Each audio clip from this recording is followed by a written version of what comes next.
ಓಂ ಶ್ರೀ ಗುರುಭ್ಯೋ ನಮಃ. ಹರಿ ಓಂ. ಮಾತೃದೇವೋ ಭವ, ಪಿತೃದೇವೋ ಭವ, ಆಚಾರ್ಯ ದೇವೋ ಭವ, ಅತಿಥಿ ದೇವೋ ಭವ. ಈ ನಿಮ್ಮ ಕೆ ವೆಂಕಟೇಶ್ ಶರ್ಮ ಮಾಡುವ ಅನಂತ ಅನಂತ ನಮಸ್ಕಾರಗಳು. ಹಾಗೂ ಸರ್ವವಿದ್ಯಾ ನಮ್ಮ ಚಾನಲ್ ಯೂಟ್ಯೂಬ್ ಚಾನಲ್ ಇದೆ. ಒಳ್ಳೆ ಧಾರ್ಮಿಕವಾಗಿರ್ತಕ್ಕಂಥ ಮಂತ್ರಗಳನ್ನ ಹಾಕ್ತಾ ಇರ್ತೀನಿ. ದಯವಿಟ್ಟು ಸಬ್ಸ್ಕ್ರೈಬ್ ಮಾಡಿ, ಶೇರ್ ಮಾಡಿ, ಲೈಕ್ ಮಾಡಿ. ನಮಸ್ಕಾರಗಳು. ಓಂ ಶ್ರೀ ಗುರುಭ್ಯೋ ನಮಃ. ಹರಿ ಓಂ. ವಕ್ರತುಂಡ ಮಹಾಕಾಯ ಕೋಟಿ ಸೂರ್ಯ ಸಮಪ್ರಭಾ ನಿರ್ವಿಘ್ನಂ ಕುರು ಮೇ ದೇವ ಸರ್ವಕಾರ್ಯೇಷು ಸರ್ವದಾ. ಈ ನಿಮ್ಮ ಕೆ ವೆಂಕಟೇಶ್ ಶರ್ಮ ಮಾಡುವ ನಮಸ್ಕಾರಗಳು. ಅನಂತ ಅನಂತ ಸರ್ವವಿದ್ಯೆ ನಮ್ಮ ಚಾನಲ್ಗೆ ಸ್ವಾಗತ. ನಾನು ಇವತ್ತಿನ ದಿವಸ ರಾಮನವಮಿ ಬಗ್ಗೆ ಒಂದೆರಡು ಕಿರು ಮಾತುಗಳನ್ನ ಹಾಕ್ತಾಯಿದ್ದೀನಿ. ಒಂದೆರಡು ವಿಷಯಗಳನ್ನ ತಿಳಿಸ್ತಾ ಇದ್ದೀನಿ. ನೋಡಿ, ರಾಮನವಮಿ ಶ್ರೀ ಪರಾಭವನಾಮ ಸಂವತ್ಸರೆ ಉತ್ತರಾಯಣೆ ವಸಂತ ಋತು ಚೈತ್ರ ಮಾಸೆ ಶುಕ್ಲಪಕ್ಷೆ.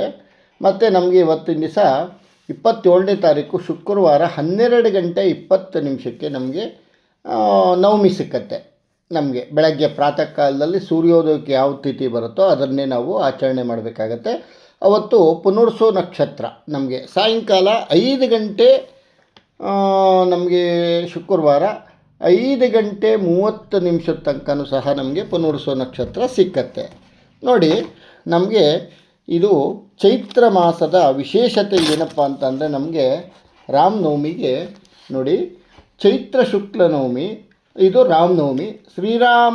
ಶ್ರೀರಾಮನ ಜನ್ಮದಿನ ಚೈತ್ರ ಶುಕ್ಲ ನವಮಿ. ಪುನರ್ವಸು ನಕ್ಷತ್ರ, ಕರ್ಕಾಟಕ ಲಗ್ನ, ಮಧ್ಯಾಹ್ನ ಸಮಯ 5 ಗ್ರಹಗಳು ಅಂದರೆ 12 ಗಂಟೆ ಸಮಯ ಆಗಿರ್ಬೋದು. 5 ಗ್ರಹಗಳು ಉಚ್ಚರು. ಈಗಿರುವಾಗ ಶ್ರೀರಾಮನ ಜನನವು ಎಂದು ಹೇಳಿದೆ. ಮಧ್ಯಾಹ್ನ ವ್ಯಾಪಿನಿಯಾದ ನವಮಿ ಉಪವಾಸ ಮಾಡತಕ್ಕದ್ದು. ಮುಂದಿನ ದಿನ ಮಧ್ಯಾಹ್ನ ವ್ಯಾಪಿನಿಯಾದರೆ ಅದನ್ನೇ ಸ್ವೀಕರಿಸತಕ್ಕದ್ದು. 2 ದಿನ ಮಧ್ಯಾಹ್ನ ವ್ಯಾಪಿ ಅಥವಾ ಅವ್ಯಾಪ್ತಿ ಇದ್ದರೆ ಪರವಗ್ರಾಹಿಯು ಅಷ್ಟಮಿ ಆದ್ದರಿಂದ ನಿಷೇಧವು. ಆದ ಕಾರಣ ನಾವು ಬೆಳಗ್ಗೆನೇ ಸಹ 12:20 ತನಕ ನವಮಿ ಇರೋದರಿಂದ ನಾವು ಶುಕ್ರವಾರ ಉಪವಾಸ ಮಾಡೋದರಿಂದ ನಮಗೆ ಪೂರ್ವ ಪುಣ್ಯ ಫಲ ಸಿಗ್ತಕ್ಕಂಥದ್ದು ನಮಗೆ ವಿಶೇಷವಾಗಿ ರಾಮನ ಅನುಗ್ರಹ ಸಿಕ್ಕತ್ತೆ. ನೋಡಿ, ಇನ್ನು ಕೆಲವರು ಪೂರ್ವ ಸಂಯುಕ್ತ ಹಾಗೂ ಮಧ್ಯಾಹ್ನ ವ್ಯಾಪ್ತ ಆದರೆ ಅಷ್ಟಮಿ ದಿನ ಯಾರೂ ಮಾಡೋದಿಲ್ಲ. ನವಮಿ 3 ಮುಹೂರ್ತವಿದ್ದರೂ ನವಮಿಯಲ್ಲೇ ಸರ್ವರು ಮಾಡತಕ್ಕದ್ದು. ದಶಮಿ ಸ್ಮಾರ್ತರಿಗೆ ಏಕಾದಶಿ ವ್ರತ ಪ್ರಾಪ್ತವಾಗಿ ಈ ಮುಹೂರ್ತಗಳು ಪರದಿನವೇ ಮಾಡತಕ್ಕದ್ದು. ಶುದ್ಧ ನವಮಿ ಅಂದರೆ ನಮಗೆ ವಿಶೇಷವಾಗಿ ಶ್ರೀರಾಮನವಮಿ 27ನೇ ತಾರೀಕೆ ಶುಕ್ರವಾರ ಬಂದಿರೋದ್ರಿಂದ ಎಲ್ಲರೂ ಸಹ ನಾವು ಶುಕ್ರವಾರನೇ ಆಚರಣೆ ಮಾಡ್ತಕ್ಕಂಥದ್ದು. ಶ್ರೀರಾಮನ ದಿವ್ಯ ಚರಿತ್ರೆಯ ವಿವರಣೆ ಈ ಥರ ಇದೆ ನೋಡಿ. ನಮಗೆ ಯಾವತ್ತೂ ಸಹ ಶ್ರೀರಾಮನ ಜನ್ಮಕುಂಡಲಿ ನಾವು ತಗೊಂಡ್ರೆ ಜ್ಯೋತಿಷ್ಯ ಶಾಸ್ತ್ರದಲ್ಲಿ ಅತ್ಯಂತ ಶ್ರೇಷ್ಠ ಆದರ್ಶಪ್ರಾಯವೆಂದು ನಾವು ಪರಿಗಣಿಸಬೇಕಾಗತ್ತೆ. ವಾಲ್ಮೀಕಿ ಅಂದರೆ ರಾಮಾಯಣದ ಪ್ರಕಾರ ನಾವು ಹೋಯಿತು ಅಂತಂದರೆ ಶ್ರೀರಾಮ ಚೈತ್ರ ಮಾಸದ ಶುಕ್ಲ ಪಕ್ಷದ ನವಮಿ ತಿಥಿ ಪುನರ್ವಸು ನಕ್ಷತ್ರದಲ್ಲಿ ಜನನವಾಗತ್ತೆ. ಶ್ರೀರಾಮನ ನಮಗೆ ಕುಂಡ್ಲಿ ಪ್ರಕಾರ ಹೋಯಿತು ಅಂತಂದರೆ ನೋಡಿ, ಕರ್ಕಾಟಕ ರಾಶಿ ಅಂದರೆ ಕರ್ಕಾಟಕ ರಾಶಿ, ಪುನರ್ವಸು ನಕ್ಷತ್ರ, ಲಗ್ನ ಕೂಡ ಕರ್ಕಾಟಕ ಲಗ್ನನೇ ಬರ್ತಾ ಇರೋದ್ರಿಂದ ನಮಗೆ ತಿಥಿ ಬಂದು ಶುಕ್ಲ ಪಕ್ಷ ನವಮಿ. ಹೇಳಿದೆ ನಿಮಗೆ, ನವಮಿ ಬೆಳಗ್ಗೆ 12 ಗಂಟೆ 20 ನಿಮಿಷದ ತನಕ ನವಮಿ ಇದೆ. ನಮಗೆ ಗುರುವಾರ ತೊಗೊಂಡ್ರೆ ನಮಗೆ ಅಷ್ಟಮಿ ಮುಗಿಯೋದೇ ನಮಗೆ 2 ಗಂಟೆ ಮೇಲೆ ಮುಗಿಯತಕ್ಕಂಥದ್ದು. ಆದ್ದರಿಂದ ನಾವು ಶುಕ್ರವಾರನೇ ರಾಮನವಮಿನ ಆಚರಣೆ ಮಾಡಬೇಕಾಗತ್ತೆ. ನೋಡಿ, ಶ್ರೀರಾಮನ ಕುಂಡಿಲಿ 5 ಪ್ರಮುಖ ಗ್ರಹಗಳು ಉಚ್ಚ ಸ್ಥಾನದಲ್ಲಿ, ಇದು ಮಹಾಪುರುಷ ಯೋಗ ಅಂತ ನಾವು ಹೇಳ್ತೀವಿ.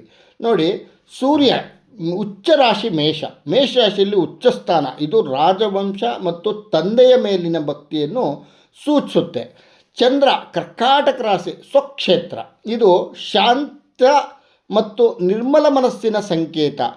ಗುರು ನೋಡಿ, ಬೃಹಸ್ಪತಿ ಕರ್ಕಾಟಕ ರಾಶಿಯಲ್ಲಿ ಉಚ್ಚ ಸ್ಥಾನ, ಲಗ್ನದಲ್ಲಿ ಗುರುವಿರುವುದರಿಂದ ಹಂಸ ಮಹಾಪುರುಷ ಯೋಗ ಮತ್ತು ಚಂದ್ರನೊಂದಿಗೆ ಕೂಡಿ ಗಜಕೇಸರಿ ಯೋಗ ಸಹ ಉಂಟಾಗುತ್ತದೆ. ಇನ್ನು ನಿಮಗೆ ಶನಿ ತುಲಾರಾಶಿ ಉಚ್ಚ ಸ್ಥಾನ, ಇದು ಶಶ ಮಹಾಪುರುಷ ಯೋಗವನ್ನು ನೀಡುತ್ತದೆ. ಇದು ನ್ಯಾಯ ಮತ್ತು ಶಿಸ್ತಿನ ಸಂಕೇತ. ಮಂಗಳ ಮಕರ ರಾಶಿ ಉಚ್ಚ ಅವನಿಗೆ. ನೋಡಿ, ಇದು ರುಚಕ ಮಹಾಪುರುಷ ಯೋಗವನ್ನು ಸಹ ಸೃಷ್ಟಿಸುತ್ತದೆ. ಇದು ಮಹಾಪರಾಕ್ರಮ ಸೂಚಿಸುತ್ತದೆ. ಶುಕ್ರ ಮೀನರಾಶಿಯಲ್ಲಿ ಉಚ್ಚ ನೋಡಿ, ಇದು ಮಾಲವ್ಯ ಮಹಾಪುರುಷ ಯೋಗವನ್ನು ಸಹ ನೀಡ್ತದೆ.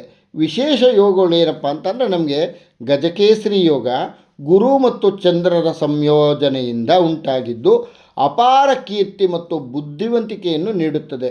ಪಂಚಮಹಾಪುರುಷ ಯೋಗ ಶ್ರೀರಾಮನ ಜಾತಕದಲ್ಲಿ ಹಂಸ, ಶಶ, ರುಚಕ ಮತ್ತು ಮಾಲವ್ಯ ಯೋಗಗಳ ಪ್ರಭಾವವಿದೆ ಎಂದು ನಾವು ಜ್ಯೋತಿಷಿಗಳು ವಿಶ್ಲೇಷಣೆ ಮಾಡ್ತೀವಿ. ನೋಡಿ, ರಾಮನವಮಿ ದಿವಸ ನಮಗೆ ಯಾವತ್ತೂ ಸಹ ಶ್ರೀರಾಮಚಂದ್ರ ಮೂರ್ತಿ ನಮಗೆ ಎಷ್ಟು ಆದರ್ಶಪ್ರಿಯ ಅಂತ ಅಂದರೆ, ರಾಮ ಎಂದೂ ಆಗಿ ಹೋದ ವ್ಯಕ್ತಿಯಲ್ಲ, ಎಂದೆಂದಿಗೂ ಇರುವ ಪ್ರತಿನಿತ್ಯವೂ ನಮ್ಮಲ್ಲಿ ಅವತರಿಸುವ ಮಹಾಶಕ್ತಿ. ರಾಮನಾಮದ ಮಹಿಮೆ ನಮಗೆ ಪ್ರತಿ ಯುಗದಲ್ಲಿಯೂ ಸಹ ಅಸಂಖ್ಯಾತ ಮಂದಿ ಮುಕ್ತಿ ಪಡೆಯುತ್ತಿರುವರೆಂದು ತುಳಸಿದಾಸರು ಸಹ ಹೇಳುವ ಮಾತಿನಿಂದ ರಾಮನ ನಿತ್ಯ ಸ್ವರೂಪದ ಸತ್ಯ ವ್ಯಕ್ತವಾಗ್ತದೆ. ನೋಡಿ, ವೇದೋಪನಿಷತ್ತುಗಳಲ್ಲಿ ಆರಿಸಿ ಆರಿಸಿ ಕಾಣದ ಷಡ್ದರ್ಶನಗಳು, ಶ್ರಮಿಸಿ ಸಿಗದ ಪರಬ್ರಹ್ಮ ತತ್ವದ ರಾಮಾಯಣದಲ್ಲಿ ಸಿಗುತ್ತದೆ ಎಂಬ ಮಾತಿನಿಂದ ಎಲ್ಲ ಪವಿತ್ರ ಗ್ರಂಥಗಳ ಸಾರಸತ್ವ ಅಲ್ಲಿ ಅಡಗಿದೆ ಎಂಬ ತತ್ವವನ್ನು ನಾವು ಗ್ರಹಿಸಬೇಕು. ಸೃಷ್ಟಿಗೆ ಹೇಗೆ ರಹಸ್ಯಾತ್ಮಕವೋ ಈ ರಾಮತತ್ವವು ಸಹ ರಹಸ್ಯವಾಗಿರ್ತಕ್ಕಂಥದ್ದು. ನೋಡಿ, ರಾಮನಾಮ ಜಪವು ಶ್ರೇಷ್ಠವಾದದ್ದು. ಇದು ಕೇವಲ ಬಾಯಿ ಮಾತಲ್ಲ, ಹಾಡುಗಾರಿಕೆಯಲ್ಲ, ಮತ್ತು ವಿಶೇಷವಾಗಿ ರಾಮನಾಮ ಮೃತ ಜಪವನ್ನು ಮಾಡತಕ್ಕಂಥವರು ತ್ರಿಕರಣ ಶುದ್ಧಿ ಪವಿತ್ರವನ್ನು ನೈಜ ಭಕ್ತನೂ ಆಗಿರಬೇಕು. ದೈಹಿಕ ವ್ಯಾಧಿಗಳಿಂತಲೂ ಹೆಚ್ಚು ಕೆಡುಕಿನ ವ್ಯಾಧಿಗಳಾದ ಮೋಹ ದ್ವೇಷಾದಿಗಳನ್ನು ನಿವಾರಿಸಲು ರಾಮನಾಮವೇ ದಿವ್ಯೌಷಧ. ರಾಮನಾಮ ಮಹಿಗೆ ಅಂಜಿ ಬಾಳುವುದಿಲ್ಲ, ಅರಿತು ಬಾಳುವುದು ಮೇಲು. ಅದಕ್ಕೆ ನೋಡಿ, ನಾವು ರಾಮನಾಮ ಜಪ ಎಷ್ಟು ಮಾಡ್ತೀವೋ ನಮಗೆ ಅವನಿಂದ ತುಂಬ ಪುಣ್ಯ ಫಲ. ರಾಮಸ್ಮರಣೆಗೆ ಬರೀ ಹೃತ್ಪೂರ್ವಕವಾದ ಭಕ್ತಿ ಶ್ರದ್ಧೆಗಳಿಂದ ಬಾಳ್ವೆಯನ್ನು ಬೆಳಕಲು ಸಾಧಾರಣವಾಗಿ ಇಂಥ ಭಕ್ತಿ ಗೌರವ ದಿನಗಳೆಲ್ಲವೂ ಶ್ರೀರಾಮನವಮಿಯ ಶುಭ ದಿನಗಳು. ಅದಕ್ಕೆ ನೋಡಿ, ನಾವು ಅವತ್ತಿನ ದಿವಸ ರಾಮನಾಮ ಜಪ ಮಾಡ್ತಕ್ಕಂಥದ್ದು. ಯಾಕಪ್ಪ ಅಂತಂದರೆ ರಾಮನವಮಿಯಲ್ಲಿ ನಮಗೆ ನೋಡಿ, ಶ್ರೀರಾಮ ಗಾಯತ್ರಿ ಮಂತ್ರ ಮೊದಲು ಓಂಕಾರವನ್ನು ಸೇರಿಸಿ ಮಂತ್ರೋಚ್ಚಾರಣೆ ಮಾಡಬೇಕು. ಪ್ರತಿನಿತ್ಯ ಯಥಾಶಕ್ತಿ ಈ ಮಂತ್ರವನ್ನು ಜಪಿಸಿದರೆ ಮರುಜನ್ಮನೇ ಇರೋದಿಲ್ಲ. ಶ್ರೀರಾಮ ಗಾಯತ್ರಿ ಮಂತ್ರಕ್ಕೆ ಅಷ್ಟು ಪವರ್ಫುಲ್ ಇರುತ್ತೆ. ನೋಡಿ, ಈ ಬೀಜಾಕ್ಷರಿ ಮಂತ್ರ, ಶ್ರೀರಾಮನ ಮಂತ್ರ ಈ ಥರ ಬರುತ್ತೆ ನೋಡಿ.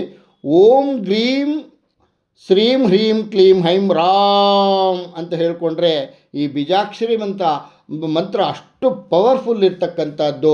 ಓಂ ಶ್ರೀರಾಮಚಂದ್ರ ಪರಬ್ರಹ್ಮಣೇ ನಮಃ ಅಂತಕ್ಕಂಥ ಮಂತ್ರವನ್ನು ಜಪ ಮಾಡಿದ್ರು ಸಹ ನಿಮಗೆ ವಿಶೇಷವಾಗಿ ಫಲ ಸಿಗ್ತಕ್ಕಂಥದ್ದು.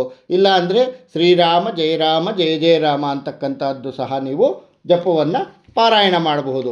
ನೋಡಿ, ಅದರಿಂದ ಈ ರಾಮನಾಮ ಜಪದಿಂದ ಎಷ್ಟು ಫಲ ಉಂಟಾಗುತ್ತೆ ಅಂತಂದರೆ ನಮಗೆ ನೋಡಿ, ಭೂತ ಭವಿಷ್ಯ ವರ್ತಮಾನದಲ್ಲಿರುವ ಸಮಸ್ತ ಬ್ರಹ್ಮಾಂಡಗಳು ಕೂಡ ಓಂಕಾರವೇ, ಹರಿಹರ ಬ್ರಹ್ಮಾದಿಗಳು ಕೂಡ ಓಂಕಾರವೇ. ಓಂಕಾರವೇ ಪರಮಾತ್ಮನ ಹೆಸರು. ಆದ್ದರಿಂದ ಓಂಕಾರವೇ ಪರಬ್ರಹ್ಮ. ಓಂಕಾರ ಜಪದಿಂದ ಜೀವನು ಪರಬ್ರಹ್ಮವಂತೆ. ರಾಮ್ ಬೀಜದಿಂದ ಜೀವನನು ರಾಮತುಲ್ಯನಾಗುತ್ತಾನೆ. ಶ್ರೀರಾಮನೇ ಪರಮೇಶ್ವರನು. ಆದ್ದರಿಂದ ಓಂಕಾರ ಜಪವನ್ನು ಸೇರಿಸಿ ರಾಮ್ ಬೀಜ ಜಪಮಂತ್ರದಿಂದ ಕೂಡ ಮಹಾಫಲ ಉಂಟಾಗುತ್ತದೆ.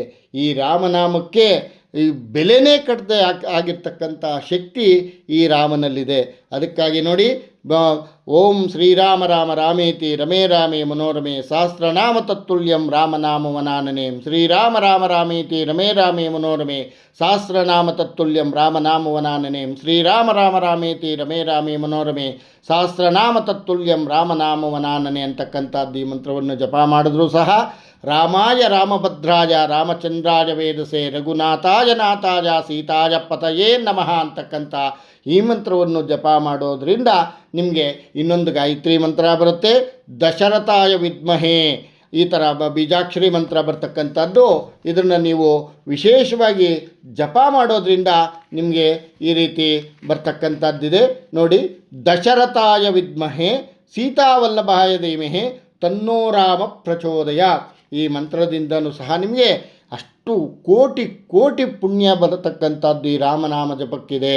ಅದರಿಂದ ಎಲ್ಲರೂ ಇದನ್ನು ಕೇಳಿ ನೋಡಿ. ಶ್ರೀರಾಮನ ಜನ್ಮ ದಿನಾಂಕ ಈ ರೀತಿ ಇದೆ, ಕ್ರಿಸ್ತಪೂರ್ವ 10/5/1114 ವರ್ಷ ಅಂತಕ್ಕಂಥದ್ದು ನಮಗೆ ಗೊತ್ತಾಗಿದೆ. ಎಲ್ರಿಗೂ ಒಳ್ಳೆಯದಾಗಿ. ಸರ್ವೇ ಜನ ಸುಖಿನೋ ಭವಂತು.